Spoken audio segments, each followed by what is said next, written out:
Greetings, morning, and all that. Happy Tool Day.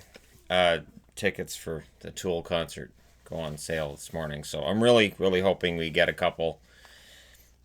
Gonna be tricky.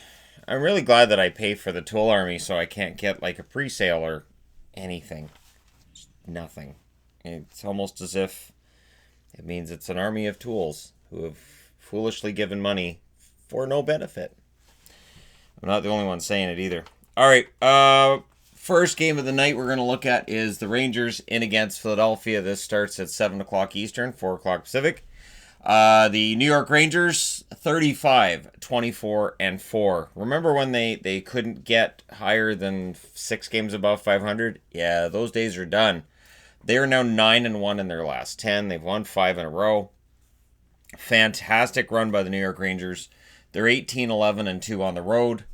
And they're really fun to watch. I did that video earlier in the year about which teams I found were the fun ones to watch. The Rangers have kind of become one of the most fun teams to watch in the league. And it's not because they're winning, but the style of hockey they're playing is a winning style of hockey. So this has been a great ride, and we'll see if it continues in Philly. The Flyers are 36, 20, and 7. They're 7 and 3 in their last 10, so they're no slouches either in recent weeks.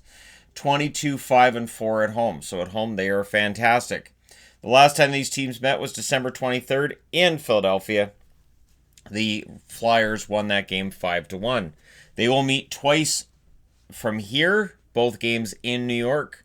March 1st and April 1st, they will meet in New York. So these teams will have some sort of a split of 6 points in their next 3 games against one another. And it could go a long way to determining playoff seedings. Panarin for the Rangers continues his amazing run. 32 goals, 55 assists, 87 points. Jesper Fast, who there were rumors before the deadline he might get moved. I have a feeling that with how well he's been playing that was never a thing. 11 goals, 16 assists, 27 points. Fox, 7 goals, 27 assists, 34 points. He's one of the more overlooked players right now in the Calder race. Hedel, 13 goals, 9 assists, 22 points. He's had a decent season. And Georgiev will play again, so they are not putting Lundqvist in net for any reason. Lundqvist hasn't seen the net it's been weeks. Has it been a month? It feels like it's been a month already. On the Philadelphia side, Hayes, 21 goals, 17 assists, 38 points. Lawton, 12 goals, 10 assists, 22 points. There was another unnamed NHL executive, and I believe it was an article on Sportsnet that said there was never any chance he was moving Lawton. That if you had asked about Lawton, Chuck Fletcher would hang up the phone on you. Braun, 3 goals, 16 assists, 19 points. He's been an excellent addition so far. And Voracek, 12 goals, 34 assists, 46 points. It's been an up and down year, but things are going pretty well for Philadelphia in general, and Carter Hart will be in net. So, yeah, should be a great one. Minnesota's in Columbus. So this one also starting at 4 o'clock Pacific, 7 o'clock Eastern. The Minnesota Wild, 31, 25, and 7 overall. In their last 10, they are 6, 3, and 1. On the road, they're 13, 15, and 2. Columbus, well, they're 31, 20, and 14, and it's just getting worse. They've only won 31 out of 65 games now. It's becoming a bit of a problem. As they've only won one of their last 10. They're 1, 4, and 5 in their last 10. And at home, they're 19, 11, and 4. February 25th, these teams met, of course, 3 days ago in Minnesota. Minnesota won that game 5-4 at home. We'll see how things go in Columbus. On the Minnesota side of things, Stahl, 19 goals, 26 assists for 45 points. Fiala continues the amazing run he's been on. 18 goals, 27 assists, 45 points. Galchenyuk, putting up some points since he went to Minnesota. 6 goals, 15 assists, 21 points altogether. And Zuccarello, 14 goals, 20 assists, 34 points. No confirmation on the starting goaltender as of yet. I would think they go with Dubnyk because Stalock played last night. On the Columbus side, Werenski, 19 goals, 19 assists for 38 points. He has been fantastic this year. Nyquist, 12 goals, 27 assists, 39 points. Not a replacement for Panarin, but they knew that when they picked him up, and his points have been okay. He's producing at a rate similar to what would have been expected of him when they signed him. Gavrikov, if you want to see an under-the-radar, pretty good rookie season, Gavrikov's 5 goals, 11 assists is exactly that. Foligno, who's been more of an offensive threat in recent weeks, 10 goals, 19 assists, 29 points for him. They will start Jonas Korpisalo tonight. And for Columbus, I really don't see them ending up in the playoffs, even though they're above the playoff line right now. I think there's a couple of teams behind them that are probably going to end up catching them. And one of those teams is Carolina. Now, Carolina's at home tonight against Colorado. Now, wearing this jersey, yeah, there's some risk in that because Colorado's excellent on the road. Colorado's 37, 18, and 7 overall. Their last 10 games are 7, 2, and 1. And on the road, they're 29 and 2. Colorado is playing some of the best hockey in the league. So going into Carolina tonight, it'll be interesting. Carolina's 35, 23, and 4 overall. 5, 4, and 1 in their last 10. And at home, they're 19, 11, and 2. These teams met in Colorado December 19th. Carolina won that meeting 3-1, as Carolina went on a pretty decent road trip, as I remember it. On the Colorado side of things, when it comes to scoring, Nichushkin, 12 goals, 13 assists, 25 points. Hasn't had a goal in a while. However, he is a threat every game, and it's still been an amazing turnaround for him in Colorado. McKinnon, 33 goals, 52 assists, 85 points. So, Hart Trophy, maybe? Again, this is where Oiler fans go. No, it's Draisaitl's. Maybe. Gerard, 3 goals, 27 assists, 30 points. So, he's reached the 30-point mark. He's been their workhorse defenseman. And Donskoy, 15 goals, 17 assists, 32 points. This season in Colorado has been a great success for Donskoy. No confirmation in goal, I would think, is still going to be Francouz, whose numbers have gone up since he became the de facto starter. And we'll see how that goes from here. Because again, I've liked Francouz all year. On the Carolina side, Trocheck, 10 goals, 26 assists, 36 points. He'll figure it out. Aho, 36 goals, 24 assists, 60 points. 36 goals is insane. He'll easily hit 40 this year. Will he hit 50? No, not 50, but he'll hit 40. Brady Shea, 8 goals, 15 assists, 23 points. He and Trocheck will both get on the board probably sooner rather than later. Teravainen, 13 goals, 44 assists, 57 points. Amazing season for Teravainen, of course. And they will start Anton Forsberg.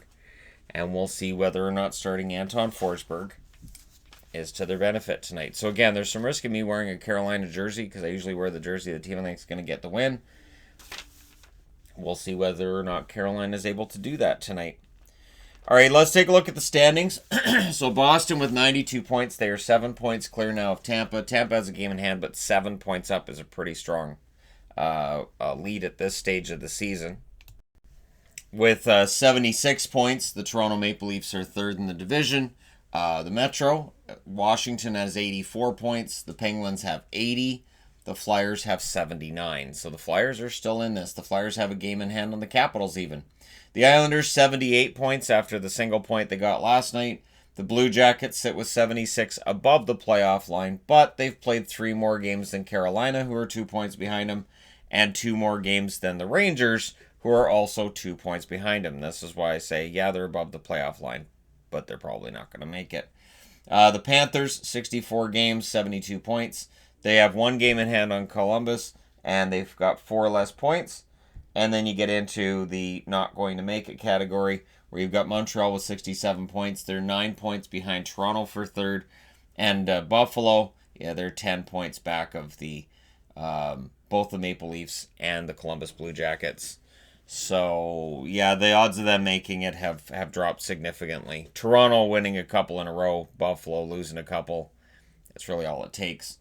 Out west, the Blues, 86 points in 65 games. They're 5 points clear of the Avalanche, who have 3 games in hand. Dallas, 64 games played and 80 points, so they're 6 points back now. Vegas has 78 points in 65 games. They're 4 points clear of Vancouver and Edmonton. They've played more games than both, but I think they're pretty solidly in first place. Calgary with the single point last night. They have 73 points now. They're 1 point behind both Vancouver and Edmonton. The Nashville Predators with 72 points. They are 1 point behind Calgary with 2 games in hand. And they sit 8 points behind the Dallas Stars with 1 game in hand. Outside the playoffs, you've got the Jets with 72 points. They've played more games than everybody else, so that hurts them. And the Coyotes with 70 points, they're now 2 points back, and they've played more games. So this is why Arizona really needed to put some results together. The Minnesota Wild keep their hopes alive. They are 3 points back. They don't have games in hand on anybody, but they're only 3 points back. And then you get into Chicago, who are 8 points back. They're not going to make it, but they do give a spirited effort every night. Now, we need to go to the second board. Buffalo.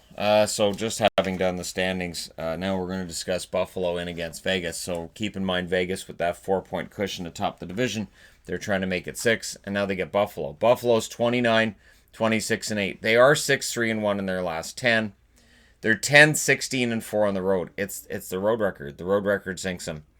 Now, for Vegas, they're 35, 22, and 8. Over their last 10, they're 8-1-1. They've won 7 in a row. And at home, they're 20, 10, and 4. So one of the storylines here isn't just that Vegas has got better. It's that Vegas has started making it so if you go to the Fortress, you're probably going to lose. And that's key. Because if you're going to have home ice in the first round, it's important that you're a pretty good home team, and they are now. January 14th, Buffalo beat Vegas 4-2 in Buffalo. Now, we'll see whether or not Buffalo can do that tonight. Simmons, 8 goals, 16 assists, 24 points for them. Prominent-ish for Buffalo. I'll be curious to see what they do with Wayne Simmons after this year, if it's just a pure rental. Honestly, if it's a pure rental, it's weird, but I get it. They need to at least sell the idea that they're trying to make additions to get towards a playoff spot. Gergensen's 12 goals, 7 assists, 19 points. Doesn't show it, but he's had a pretty good year. I think everybody's pretty happy with Gergensen's right now. Johansson, 7 goals, 18 assists, 25 points. It's a different story with Johansson. I would not be surprised to see him not last very long as a Buffalo Sabre. Olofsson, 19 goals, 21 assists, 40 points. Again, that's in less than the number of games played by the guys ahead of him. And Olofsson, pretty amazing rookie season for that kid. On the Vegas side of things, Cousins, who had a goal in his first game as a Vegas Golden Knight, he's got 10 goals, 13 assists now for 23 points. He's a good sandpaper bottom 6 player. He really is. We'll see whether or not he stays in Vegas past this season. Stastny, 17 goals, 19 assists, 36 points. He's bounced back from a slow start. Pacioretty, 30 goals, 32 assists, 62 points. Pretty darn good season for Pacioretty. And Nate Schmidt, 7 goals, 23 assists, 30 points for Vegas. No confirmation with goaltenders. I would think that they go with Hutton. And you know what? Leonard would be good here. Leonard used to play for Buffalo. Leonard would be good here. I think that would be a good matchup. All right. Last up is Pittsburgh and Anaheim. So for the Penguins, who are 37, 19, and 6, they're 4-5-1 in their last 10. They've lost 4 in a row. It has been a brutal last, I'll say, 8 or 9 days for these guys. On the road, they're 15, 13, and 2. So their road record is looking kind of suspect right now. That's what'll happen when you're losing on the road. But they're in against Anaheim. Anaheim's 25, 30, and 8. They're 3, 4, and 3 in their last 10. And at home, they're 13, 13, and 4. Now, October 10th, way back at the start of the year, Pittsburgh beat Anaheim 2-1. So, for what that's worth, in Pittsburgh, they won 2-1 October 10th. The teams have changed since then. The situation's changed completely since then. That's when Anaheim was off to a 6-2 start. That's long gone. On the Pittsburgh side of things, Zucker, 17 goals, 17 assists, 34 points. We'll see how things go for him the rest of the season in Pittsburgh. Zucker's one I'm really interested in because I know the chemistry was there at the beginning. We'll see. We'll see where especially once we get into the playoffs here, how things go. Pettersson, 1 goal, 18 assists, 19 points.